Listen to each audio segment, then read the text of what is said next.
Bharatiya Janata party के जिलाध्यक्ष श्री राजन सिंह जुनेरा और भारत की संसद में जो प्रभावी तरीके से अपने विचार को रखते हैं, ऐसे आपके सांसद श्री सुधीर जी गुप्ता, जिला प्रभारी प्रदीप जी पांडे और आपके योग्य प्रत्याशी श्री राजन जी पांडे, श्री भरत दास जी बैरागी, श्री के सिंह जी कालूखेड़ा, श्री कान्हा सिंह जी चौहान, श्री प्रकाश जी मेहरा, श्री ईश्वर लाल जी पाटीदार और श्रीमती लालाबाई शंभूलाल जी, और इस मैदान में मौजूद मेरे सभी सम्मानित बहनों एवं भाइयों, सबसे पहले तो मैं आप सबके प्रति आभार व्यक्त करना चाहता हूं। पिछली बार मैं आया था, चुनाव का ही दौर था और आप लोगों से विनम्रता पूर्वक हमने अपील की थी कि हमारे राजन जी पांडे को विजय दिलाकर आप मध्य प्रदेश की विधानसभा में भेजें।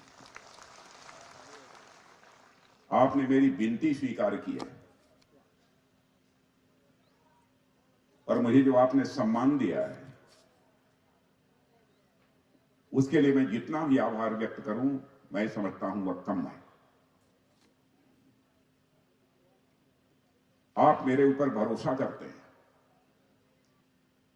यह हमारी जिंदगी की बहुत बड़ी पूंजी है मेरे बहनों भाइयों। और जिस भारतीय जनता पार्टी के लिए आपसे हम लोग वोट की अपील करने के लिए आए हैं, वह भारतीय जनता पार्टी कोई ऐसी वैसी कोई छोटी मोटी राजनीतिक पार्टी नहीं है, हिंदुस्तान की ही नहीं, वे विश्व की सबसे बड़ी राजनीतिक पार्टी इस समय कोई है तो वह भारतीय जनता पार्टी है।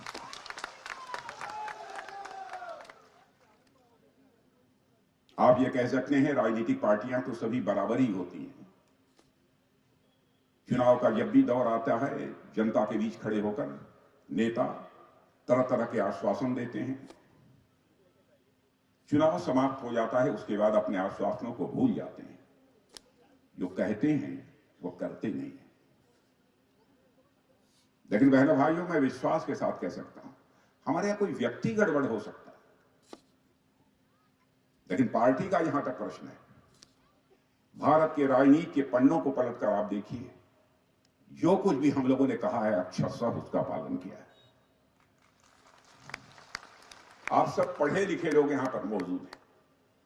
1951 में जब हम लोगों ने भारतीय जनसंघ के रूप में अपनी राजनीतिक यात्रा प्रारंभ की थी, तब का हमारा चुनावी घोषणा पत्र उठाकर देख लीजिए। बाद के चुनावी घोषणा पत्रों को भी उठाकर आप देख लीजिए। जो भी हम लोगों ने कहा था अक्षरशः उसका पालन किया है। मैं आपको याद दिलाना चाहता हूं, 1951 में जब पहला चुनाव हुआ था, उस समय हम लोगों ने जनसंघ के रूप में अपने घोषणा पत्र में यह कहा था कि जब कभी भी भारत के संसद के दोनों सदनों में हमको स्पष्ट बहुमत मिल जाएगा तो हम जम्मू कश्मीर, जिसे धारा 370 के तहत विशेषाधिकार प्राप्त है, हम चुटकी बजाकर उसे समाप्त करेंगे। और आपने देखा कि संसद के दोनों सदनों में बहुमत मिलने के साथ ही धारा 370 को हमने समाप्त कर दिया।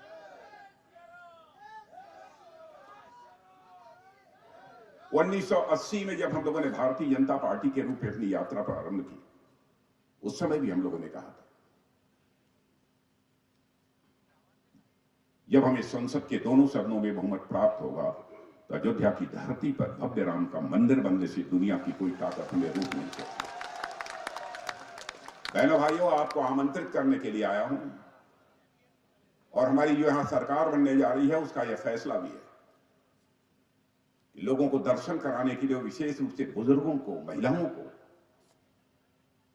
वो अयोध्या ले जाएंगे।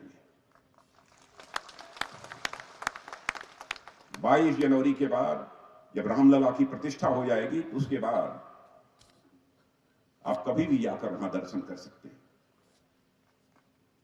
इतना ही नहीं, मैं सारे विवादों की चर्चा करूंगा तो लंबा समय लगेगा। हम लोगों ने कहा था हम नागरिकता कानून बनाएंगे, बना देंगे।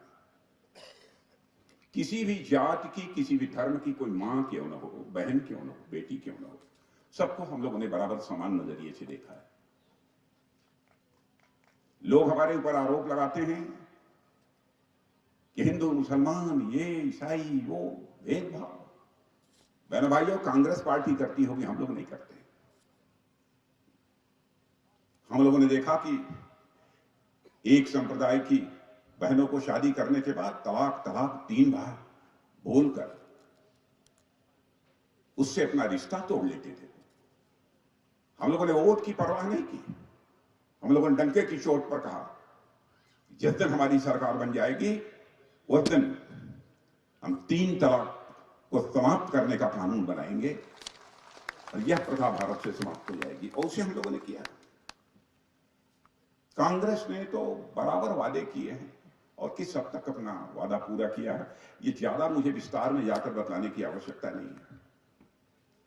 जब से आजादी मिली है तब से लगातार 50-55 वर्षों तक अखंड हुकूमत इस हिंदुस्तान में किसी ने की है तो कांग्रेस पार्टी ने की है। और मध्य प्रदेश में भी सबसे लंबे समय तक यदि हुकूमत किसी ने की है तो कांग्रेस ने किया है। वादे बहुत सारे किए, किस हद तक उन लोगों ने अपने वादों को पूरा किया। जब कभी चुनाव आता था, कांग्रेस नारे देती थी, कहती थी हमारी सरकार बनाओ, हम गरीबी मिटा देंगे। बहनों भाइयों, मैं पूछना चाहता हूं, 55 वर्षों की अखंड हुकूमत के बावजूद क्या कांग्रेस हिंदुस्तान से गरीबी को समाप्त कर पाई? मैं डंके की चोट पर कहता हूं, और यहां जो पढ़े लिखे लोग हैं और अपने प्रेस के दोस्तों को भी कहना चाहता हूं, हमारी बात गलत हो तो आप अखबार के पन्नों पर लिख देना कि राजनाथ सिंह आए थे और जनता को गुमराह करके चले गए, जनता की आंखों में धूल झोंक कर चले गए। हमारी गलती होगी तो मैं स्वीकार कर लूंगा। पिछले 9-9.5 वर्षों से केंद्र में हमारी सरकार है। बहनों भाइयों, मैं नहीं कह रहा हूं, नीति आयोग कह रहा है। नीति आयोग कहता है कि नरेंद्र मोदी जी के प्रधानमंत्री बनने के बाद 13.5 करोड़ लोग गरीबी रेखा से ऊपर आ गए। मैं नहीं कह रहा हूं, नीति आयोग कह रहा है। यहां तक कि एक इंटरनेशनल मॉनेटरी फंड, विश्व की मानी जानी संस्था है, उसने भी कहा है 13.5 करोड़ नहीं, 40 करोड़ लोग अति गरीबी के संकट से इस हिंदुस्तान में बाहर हुए। अति गरीबी जिसे कहते हैं, यानी दूसरों के घर से मांग कर जिनको अपना पेट भरने की जरूरत पड़ती थी, ऐसे अति गरीबों की संख्या कम हुई। बराबर वो कहते हैं, यह कोई छोटी बात नहीं है।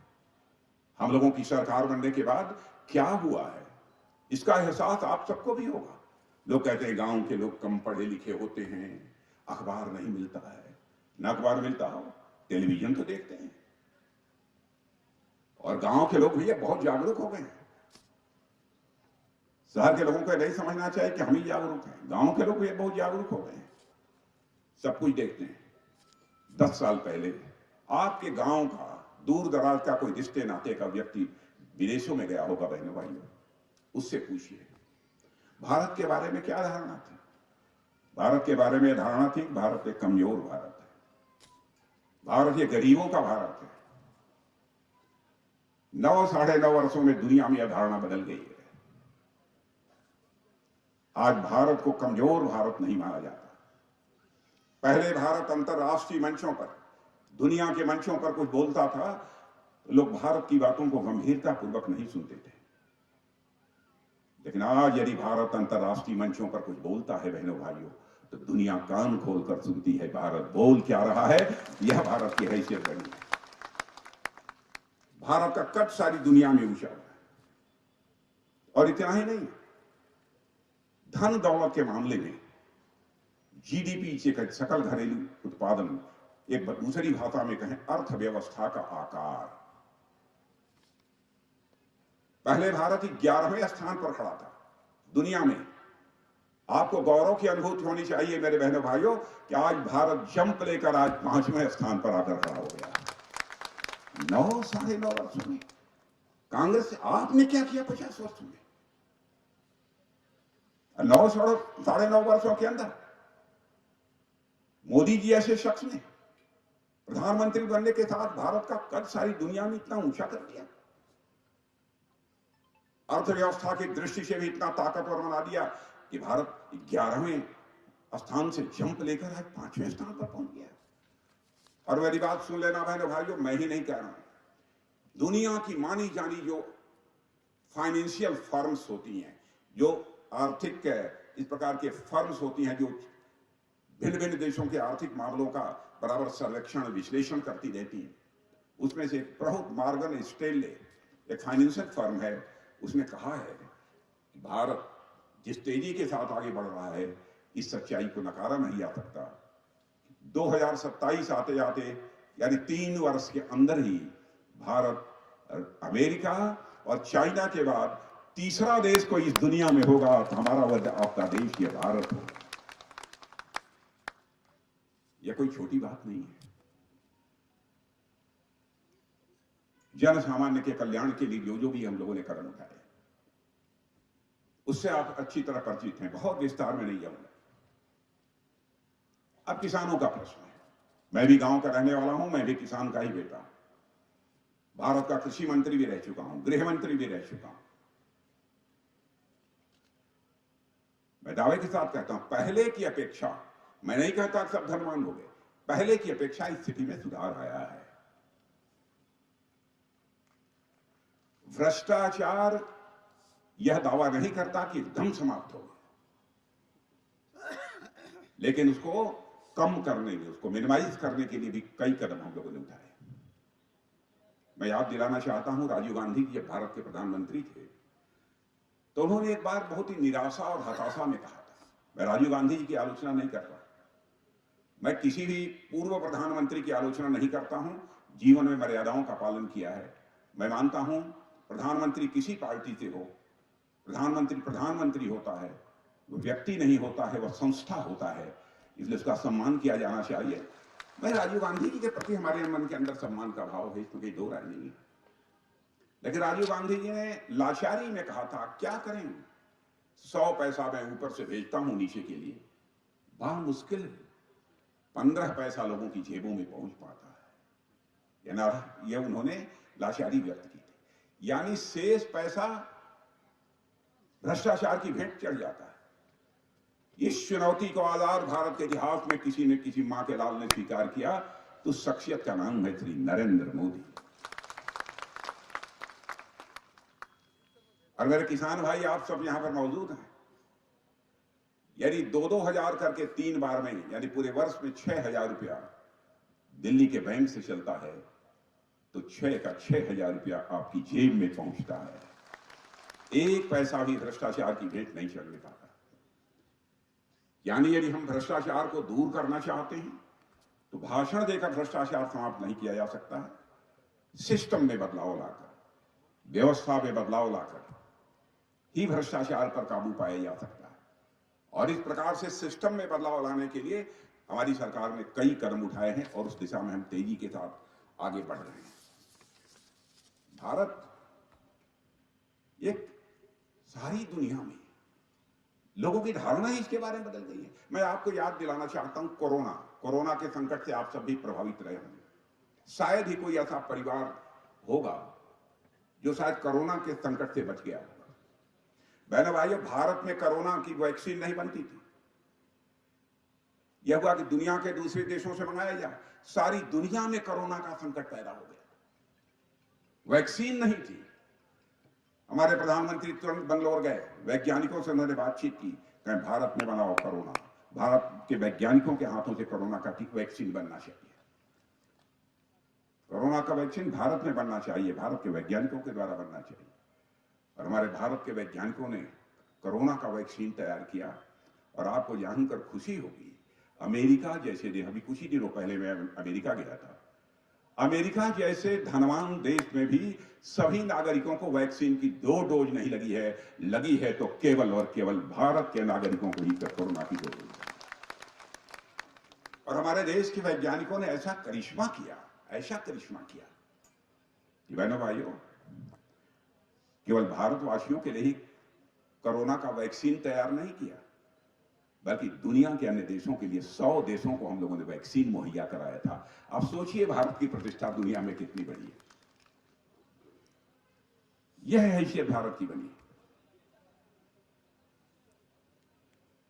पहले यही नेता लोग केवल कबूतर छोड़ने की बात करते थे, जब कभी यहां शांति का संदेश कबूतर, शांति का संदेश देता था। बहनों भाइयों, वह जमाना लग गया।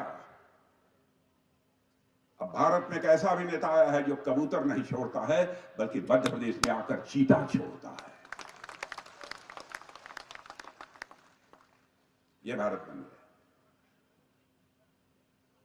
और हमारी पार्टी और हम सब सारे लोग, बहनों भाइयों, जनता को जनार्दन मानते हैं और कांग्रेस के लोग अपने परिवार को जनार्दन मानते हैं।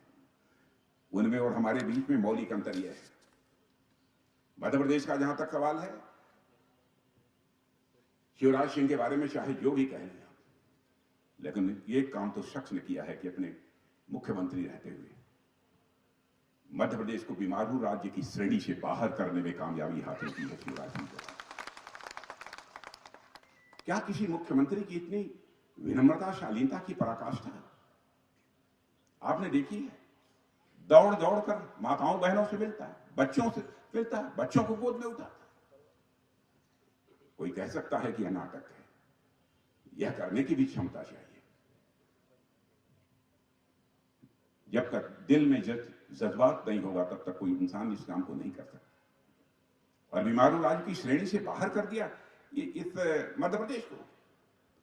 हालात, मैं भी पहले मध्य प्रदेश आता था, मैं देखता था यहां सड़कों में गड्ढे नहीं थे, गड्ढों में सड़कें थी। और जब गांव में हम जाते थे, लोग बताते साहब यहां के बिजली के तारों में बिजली कम आती है, बिजली का बिल ज्यादा आता है। यह हालत है। उस संकट से तो शिवराज सिंह चौहान ने निकाला है।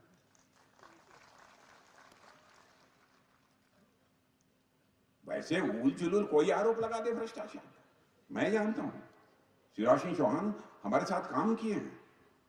मैं यूथ विंग का ऑल इंडिया प्रेसिडेंट था, तो यहां स्टेट प्रेसिडेंट थे, उस समय भी काम करते हुए मैंने देखा। घोर परिश्रम। भ्रष्टाचार का जहां तक सवाल है, आरोप तो मर्यादा पुरुषोत्तम भगवान राम पर भी लोगों ने उंगली उठा दी थी।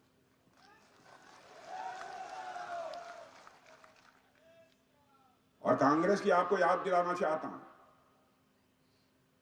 प्रारंभ से लेकर बैंक घोटाला, जीप घोटाला, चावल घोटाला, कौन कौन से घोटाले हुए, 2G घोटाला। और बहनों भाइयों, भ्रष्टाचार के आरोप में कांग्रेस के नेताओं को जेल की हवा खानी पड़ी है। लेकिन 9.5 वर्षों से हमारी केंद्र में सरकार है, कोई मां का लाल उंगली उठाकर तो कह दे कि हमारी सरकार के ऊपर एक भी भ्रष्टाचार का आरोप लगा। इसलिए आपसे वोट मांगने आया।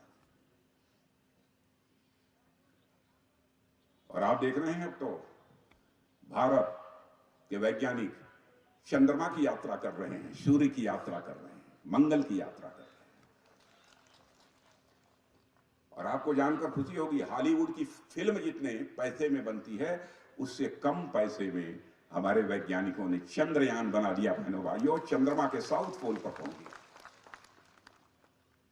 यह करिश्मा है भारत का।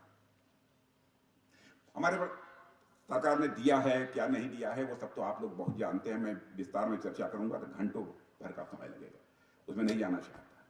पीएम किसान सम्मान निधि दी है, आयुष्मान भारत। मैं बताऊं, विश्व में कहीं योजना नहीं है 5 लाख रुपए तक का मुफ्त इलाज आयुष्मान भारत योजना के अंतर्गत गरीबों के लिए। और यदि आज आपका रोग ठीक नहीं हुआ तो अगले साल 5 साल का फिर यह हालत है। इसलिए मैं आप सभी से अपील करने आया हूं। आगे क्या क्या करेंगे इसकी जानकारी तो आप लोगों ने दी होगी ना, क्यों पांडे जी? ये चुनावी जो घोषणा पत्र है। और बहनों भाइयों, जो हम लोगों ने घोषणा की है, 5 सालों तक गरीबों को मिलता रहेगा मुफ्त राशन, किसानों को रुपया 2,700 प्रति क्विंटल पर गेहूं, और अब रुपया 3,100 क्विंटल पर धान की खरीद, 3,100। उज्ज्वला और लाडली बहनों को उज्ज्वला योजना के अंतर्गत 450 रुपये में गैस सिलेंडर मिलेगा। प्रत्येक परिवार को कम से कम एक सदस्य को रोजगार अथवा स्वरोजगार का अवसर मिलेगा, रोजगार या स्वरोजगार। और लाडली लक्ष्मियों को जन्म से 21 वर्ष तक कुल 2 लाख रुपए मिलेंगे। जो ही कोई बेटी पैदा होगी तो उसको, जब उसकी शादी करने के योग्य हो जाएगी 21 वर्ष की, तब उसको जो है 2 लाख रुपए मिलेंगे। गरीब परिवार की छात्राओं को केजी से लेकर पोस्ट ग्रेजुएट तक मुफ्त शिक्षा, ऐसे कई चीजें हैं। इसलिए मैं आप सबसे अपील कर रहा हूं बहनों भाइयों कि आपका समर्थन मिलना चाहिए। मैं और आप सबके बीच भाषण करता, लेकिन हमारी और भी सार्वजनिक सभा है। भारत का जहां तक सवाल है, भारत अब कमजोर भारत नहीं रहा है, भारत अब ताकतवर भारत बन गया है।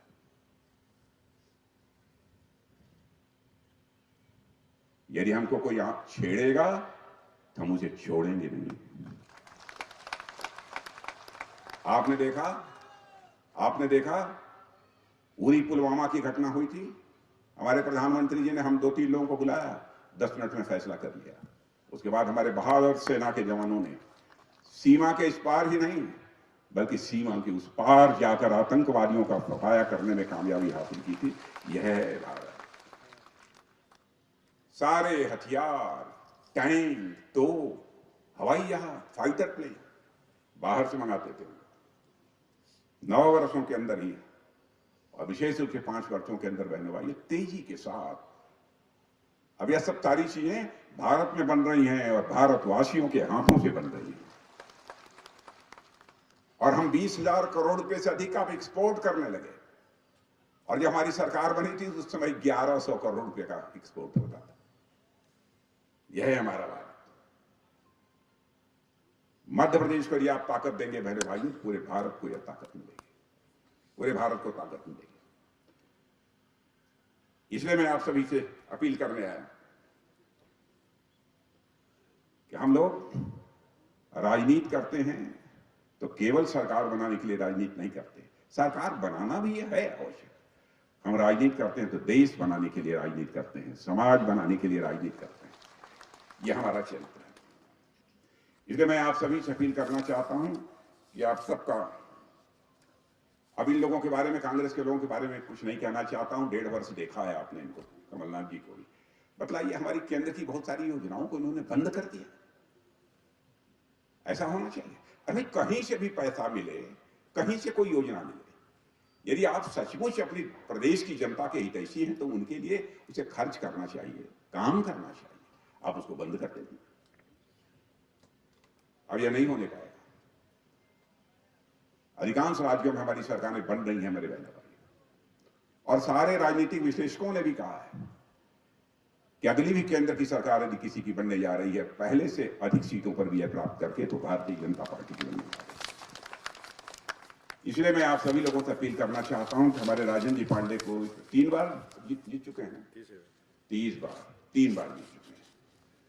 मैंने भाई इस बार चौका मार दिए।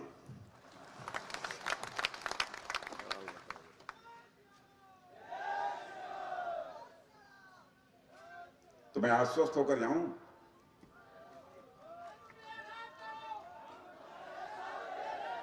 आश्वस्त होके। इधर के लोग बतलाओ मेरे नौजवानों, आश्वस्त होकर जाएं। इधर के लोग, आप लोग बतलाइए, आश्वस्त होकर जाएं। बहुत भरोसा आप लोगों ने जगाया, मेरे ऊपर किया है, बहुत भरोसा किया है। इसलिए एक बार मैं शीश झुकाकर आप सभी बहनों भाइयों का हार्दिक अभिनंदन करता हूं और यहीं पर अपना निवेदन समाप्त करता हूं।